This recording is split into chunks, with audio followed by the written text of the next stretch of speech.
Hi guys, Jem here and welcome back to my channel. Today I will be teaching you my fundamental tips on how to fast track your floristry career.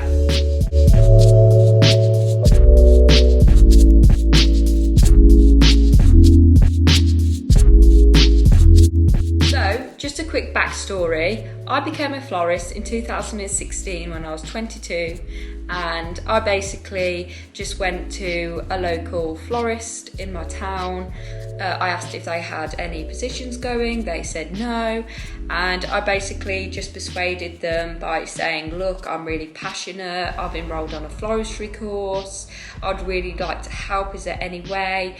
And then I said, could I maybe do some work experience, so work for you for free, just so that I could get more experience myself.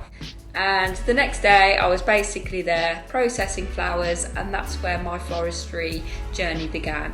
Now fast forward 6 years and now I run a profitable, successful floristry business in Staffordshire. So if you're serious about becoming a florist, please listen to this video throughout to listen to all the tips that I have got for you from an employer's perspective. So how do I become a florist with no experience?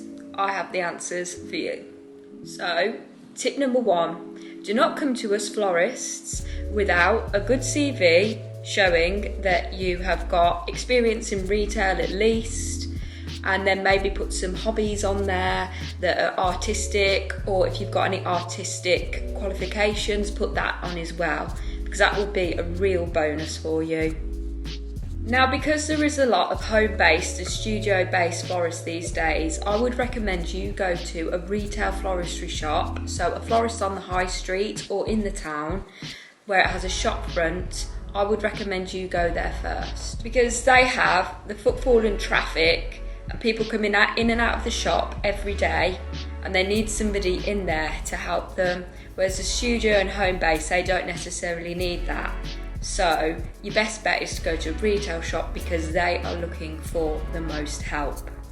So if somebody asks me for a position, I will always ask, well, what sort of floristry background have you got? And if you haven't got any, there is no point. So even if it's just like you've been watching YouTube videos, you've gone to the supermarket, bought some flowers, tried to do it yourself, you're really interested in getting into this line of work, you're passionate, it's a career that you're looking for the longevity, make sure you've done your background on floristry first. There's nothing more offensive than somebody coming to me and saying, do you have any positions? And I'm just like, well, you wouldn't go into an accountancy firm and ask if you've got any positions with no experience. So it's exactly the same with us florists.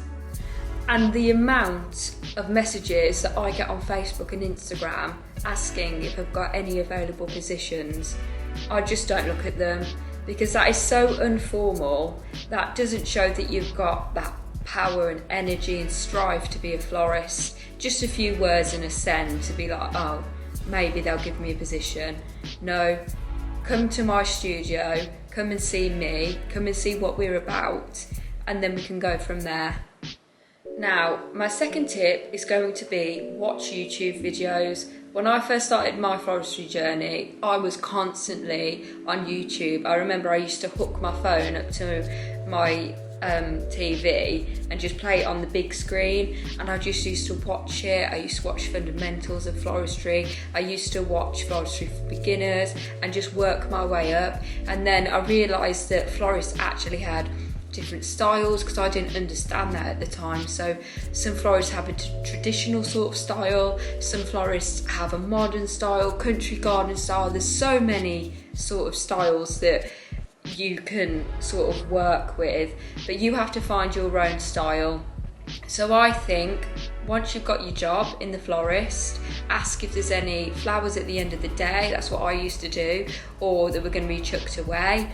I used to just take them home, watch YouTube videos and just go with it, and that really helped fast forward my process in becoming a professional florist. Tip number 3. When you do get your first job, make sure you're taking in all the information that you need and taking advantage of all that experience that Florist is giving to you, especially if you want to start a business by yourself. So working in a retail florist like I initially did, I learnt the background of the business in the financials. I knew how many people came in and out the door, how many weddings that we were going to have during the summer. I learned all the seasons. I worked in the busy seasons like Mother's Day, Valentine's Day, and then I got all the knowledge that I needed to then push my way up to the top to try and get to my own business.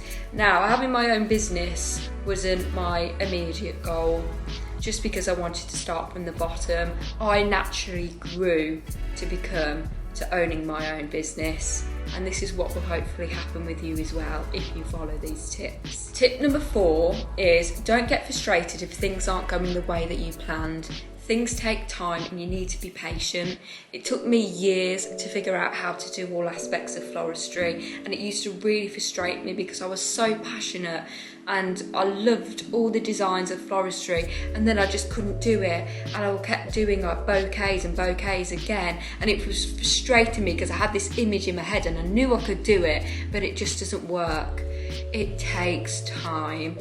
It really takes time, so don't get frustrated. And then tip number 5 is the best tip, because it's the most helpful tip, because I am here to help you. So any questions, just comment them down below. I really hope this video was super duper informative. Please remember to subscribe. We do weekly tutorials from the fundamentals to advanced floristry. So please keep tuned for new videos. And good luck on your floristry journey, and I cannot wait to see you succeed.